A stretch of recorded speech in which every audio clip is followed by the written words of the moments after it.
my name is Don, and welcome back to another episode of my Football Manager Let's Play. What I'm going to say first, before I go into anything, is firstly sorry for the upload delay after I think it's episode 5 that went up last. I've been moving house. I did address that in a later video. I was planning on uploading a lot of videos after that, via the scheduling, unfortunately my internet got cut off 24 hours earlier than expected. The second thing I'm going to address is, sorry for maybe slightly lower sound quality today. The reason for that is, again, I've just moved house, I have no carpet and I have neighbours, and I just don't want to really partly make the video echo and partly wake them up because it is quite early in the morning at time of recording this. Today we have Hibernian away. Now, as you can see, they are second in the league currently. I am going to go through the schedule. I believe the last game we played was the Aberdeen game, where we lost 3-1. Andreas Pereira getting his first goal for the club in that game. But other than that, that was the only positive from a very poor performance. We responded with a 3-1 win over Hearts. A good win. Double from Joe Garner and a Herrera's own goal. Overall, again, pleasing performance. Joe Garner finding some form. He's been in fantastic form all season, really. And out with the Crystal Palace game, fairly happy overall. Then we just followed that with a 3-1 win against Partick Thistle. A Scott Bain own goal in this game. A little bit disappointing with that. Other than that, another double from Joe Garner and Jordan Thompson rounding off the scoring. Came off the bench in this game as Jason Holt starting to make his return. Then we had Celtic at home, a big game. I was tempted to record this and I thought, you know what, I recorded a lot of Old Firm games last season. It's only a couple of games since our last recorded game. We'll record something else, and I chose the Hibs game. I'll go into my reasons for that in a minute. But again, another double from Joe Garner and then Lee Wallace, Scott Sinclair getting a late one back for Celtic. An absolutely phenomenal goal, that one from Sinclair, by the way. I'm not going to show it because it was against us, but nonetheless it was a phenomenal goal and worthy of going in. And probably actually worthy of a result as well. Fortunately for us, that wasn't the case. Then we got another 3-1 win, our 4-3-1 win in a row, and our 5th 3-1 game in a row against Kilmarnock. Again, another double from Joe Garner. Repeating theme, this double from Joe Garner thing. And Greg Taylor getting one back. Andreas Pereira also getting a goal in this game. Then we had our disappointing 2-0 loss to Ross County. Celtic had lost the week before, so we could have actually put some clear daylight between us and them if we had won this game. Unfortunately, it wasn't to be. Liam Kelly, as you can see in the team, Scott Bain got injured before this game and is out for 5 to 6 weeks, if I remember correctly. It's either 5 to 6 or 45, one of the two, but I'm going to go for 5 to 6 just to as a contingency plan. Plus, he'll probably need some time to get fit anyway. Overall, very disappointing game, this one. Joe Garner was extremely disappointing. In particular, he had a number of chances to score, and the form he's been in, you would have bet your mortgage on him scoring them. And he missed every single one of them. I don't think he even hit the target in most of them. I ended up having to bring on Matthew Knox just to try and have some bite up front, but it was too little too late. And Ross County scored an injury time second goal to put the bet game beyond doubt. Then we responded with a 3-0 win against Inverness Cally Thistle. Overall, fantastic playing performance. Again, Joe Garner a little bit disappointing, 6.9 rating, not as bad as the previous game. Still enough to get Player of the Month for this month, but with all the goals scored, as you can see, so many games where he scored 2, it was difficult to argue against it. Liam Kelly, again, another good performance. Gordon Greer's got the last couple of games as well. He complained about first team football, as Danny Wilson, and I thought I can give one of them first team football. I can't give both of them. A little bit disappointing that sort of came now because Michael Devlin and Vincent Sasso were starting to form a very formidable defensive partnership, and one that I'm comfortable can lead us for a number of years, well, at least a couple of years anyway, before I look to develop, so I can look elsewhere in the team to improve first. The goals here from Ainsley, Maitland Niles, Jason Holt and Chris Willock.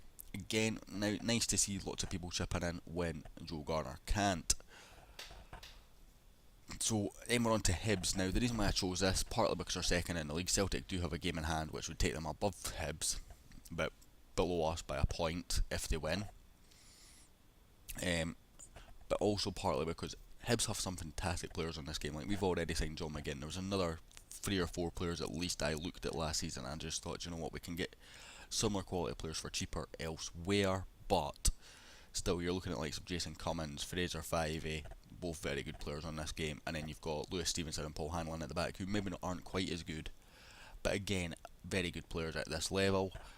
And in past FMs could have even played higher. The other thing to note is the Scottish Premiership has now gone up. We were 27th at the start, so we're now up to 22nd best league in the world, and that will improve this season, and I'll tell you why.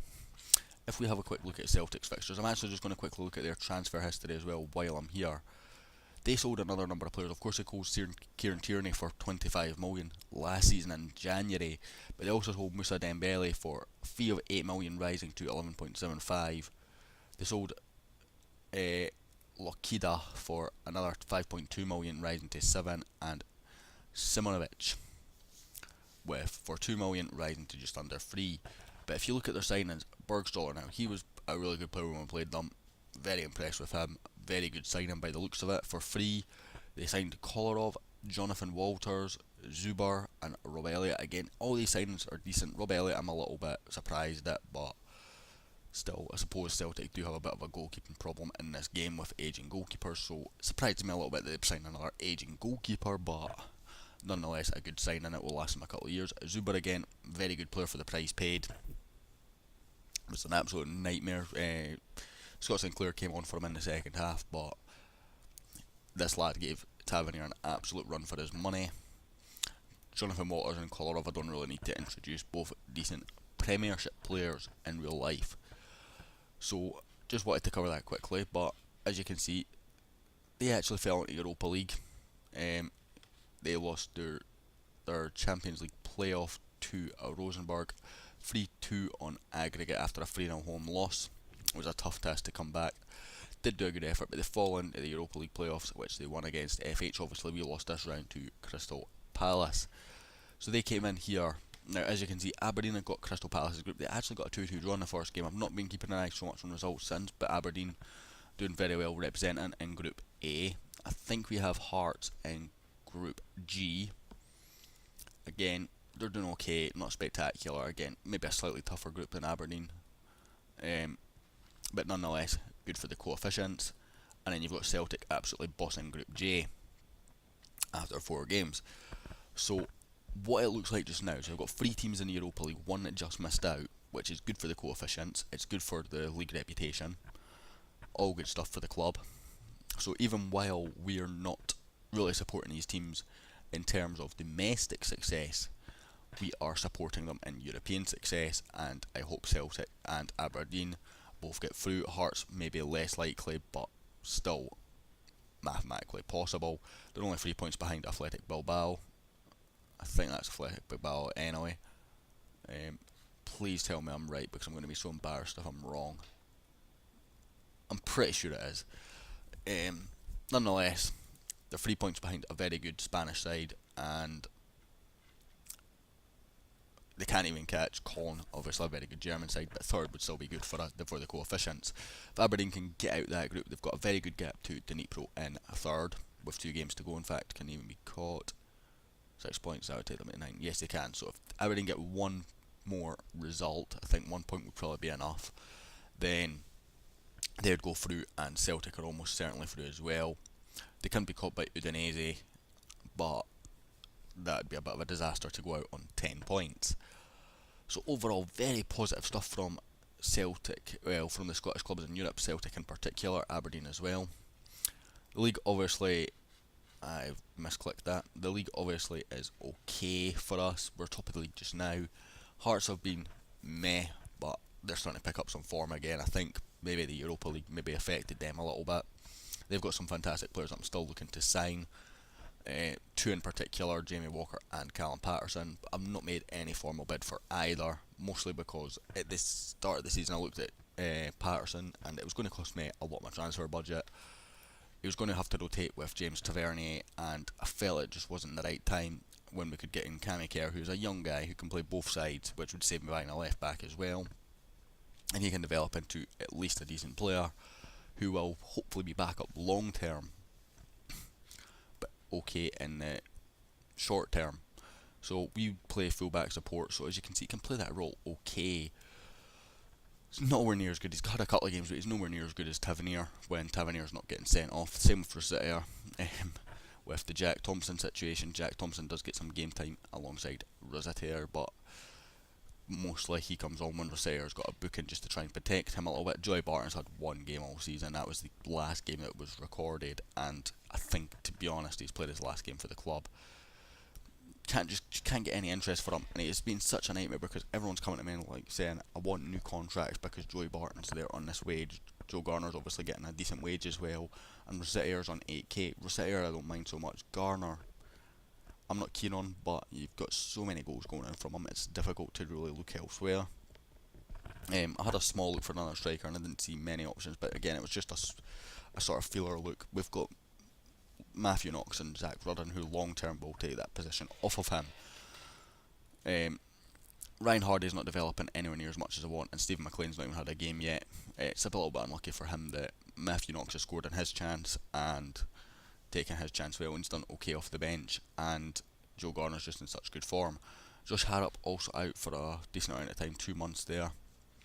Scott Bain out for a little while, and Ryan Hardy got a small knock, as does Steven Skugall. Only another 7 to 12 days for Bain to be out, to be honest. Only international player we have for Scotland right now, in fact the only senior international call-up we have is John McGinn, who'll be hoping to add onto that one cap that he's had. So we're going to get into this game against Hibs. This should be a good game. It's Liam Kelly in goal, James Tavernier and Gordon Greer and Vincent Sasso holding, and Lee Wallace at left back. In fact, I think I'm not even going to change anything here. Rossiter, McGinn, Maitland, Niles, Holt and Pereira taking a midfield 5, and Joe Garner up top. Jordan Thompson's been good, but if you actually compare him to Jason Holt, can I do that right now? No, I can't. Here we go. He's an okay player, and they're probably even in ability now. So the logic would say Jordan Thompson plays. I'm actually going to try and retrain him for this position here as a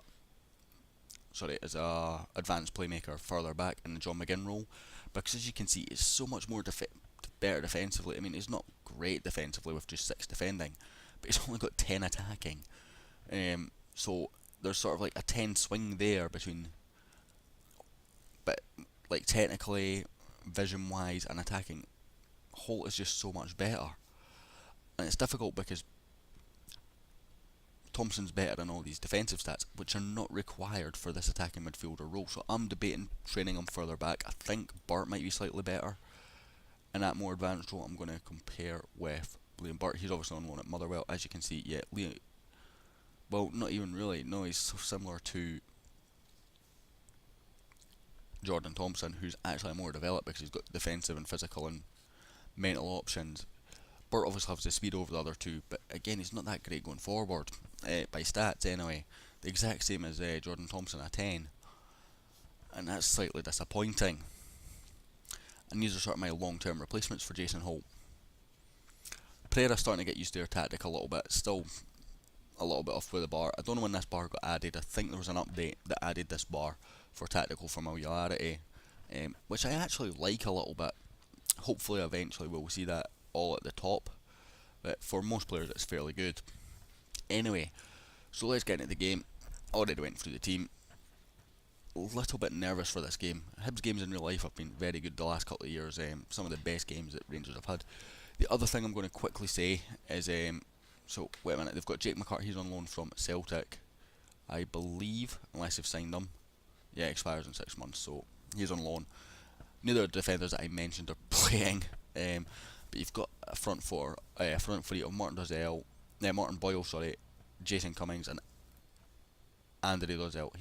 I signed him last year on FM for Everton, and he was very good for me. He's actually played for Everton on this save as well. Craig Sebald, who I looked at signing, Dylan McGeoch and Fraser Fivey, again a player mentioned, Browning, Hodgson, Bendetti and Fox. So a fairly decent Hibs team. They are second in the league for a reason, although that's a provisional third obviously with Celtic. So let's see how we get on. Really need to skip this intro, but I do like it sometimes. I just think it takes so long as we kick off with Garner to McGinn and Andreas Pereira on loan from Man United. Of course, we're getting paid 70k a month to keep that man for a season after wages and loan fees because of the Harry Forrester situation. Kind of hoping Leeds come in with that 1.8 million at the end of the season for Forrester, and I can just look to sign someone permanently to rival Wallach in that role. Mostly because I just can't be bothered with the aggro of players coming to me and complaining and bumping their gums. And he has had some okay form for Leeds. I think he was over a 7 point something with 4 games played and 2 goals the last time that I seen a notification about loan players. I'm in scouting them, so I don't see updates too much, unlike Ruddy McCrory, Zach Rudden, Liam Burt and Joe Dodu, who I am following. Dodu, I don't think I'll ever play a game for the club. He's just not developing that well, and the most boring first half ever comes to an end. So I do apologise for this, lads and girls. Was expecting a much more entertaining game than this. Rossiter, I'm actually going to bring Rossiter off. He's on a yellow already, and just don't like having Rossiter on a yellow. Even though he's now playing that central infielder defend. Oh, that's a quality clearance from Gordon Greer. And Maitland-Niles can break away. Maitland-Niles sort of became the first choice right winger. Barry Mackay's form's been very poor. He was getting low sixes for a little while, and I just felt it wasn't worthwhile the risk. And Maitland-Niles has played fairly well when he's came in. Only got a 6.4 today though, so I'll maybe sub him off at some point soon. In fact, I'm actually just going to maybe give it till 60 minutes for Maitland-Niles and Garner to improve. Garner's actually getting worse, so yeah, I'm going to give it to 60 minutes and I'll just make a double sub and bring both of them off for Mackay and Matthew Knox respectively, as Hibs have the first real chance of the game. It hits the bar before being cleared by Lee Wallace. A little bit of a worry having Liam Kelly in goal. He's stepped up okay. He was fairly poor in the Ross County game, but he didn't really have the protection. I'm actually going to bring on Jordan Thompson for Jason Holt. He's been very poor, and not Mackay, Matthew Knox for Joe Garner. Both have been very poor in this game, and I just want that little bit of bite, and hopefully we can get that. It's been a fairly boring game, so I do apologise. I'm not going to double game this episode, just because 1, I don't know who I've got next, and 2, I've just not really got the time right now, just with everything going on. So it looks like this is going to be an absolutely boring 0-0, which means Celtic, with their games in hand, can actually catch us now, which is very, very frustrating. I can only apologise for that game being boring. Sigh FM. I'm just going to give them an absolute bollocking. 5 shots on target, 9 overall. Less possession than Hibs, which is very disappointing. Celtic have 2 games in hand. They can go up to 29 points, which would put them a point ahead of us if they win both games. So I will play on till Celtic play. As you can see, we start to have a lot of players on international duty. Does Celtic actually play today? 5th. Yeah, they play today against Hamilton. I'm not full of confidence that Hamilton can get a result against them. Hopefully they can, but they've been very poor this season. Martin Cannon's job's on the line, and I'm just slightly worried. Hamilton's right. That he's saying he's retiring from playing. Don't worry about that. John Walters getting the goal that puts Celtic in contention for overtaking us. I'm not sure who the other game in hand is. If we've got any tough fixtures coming up, that'd be fairly handy. Cali away, Partick at home, and Aberdeen at home. Not really. Aberdeen at home is probably the hardest of those. Partick at home, again, fairly tough game, but again, you've got the players they've got at home. You have to expect them to win, and then Ross County at home, Kilmarnock away, Hibs away. So the next time I can see them dropping any points is really Hibs away and then us at home. So I suspect they're going to take the league lead off us. Triggering a cause for John McGinn. We had a cause to pay Hibs 180k after making 50 appearances. He is already on the way to doing that. Anyway, next game that we will record. Saturday game's actually probably a fairly good one. Just with the timing, just before Christmas. And then that will lead us to sort of go for whoever we play in the first game in February after that. fairly nicely. So yeah, the Celtic game will be the next one. I know I've recorded a lot of Celtic. They are the biggest games, obviously. That should be a big game at Parkhead. And then it'll be Celtic and then Aberdeen. That actually sort of works really nice, I think. And then that saves us doing Celtic and then Celtic. So thank you very much for watching. I hope you enjoyed. If you did, a like and a thumbs up is always appreciated. And in the meantime, I will catch you next. In the meantime, I've sort of messed this exit up. No worries. I hope you're all well in the meantime, and thank you for watching.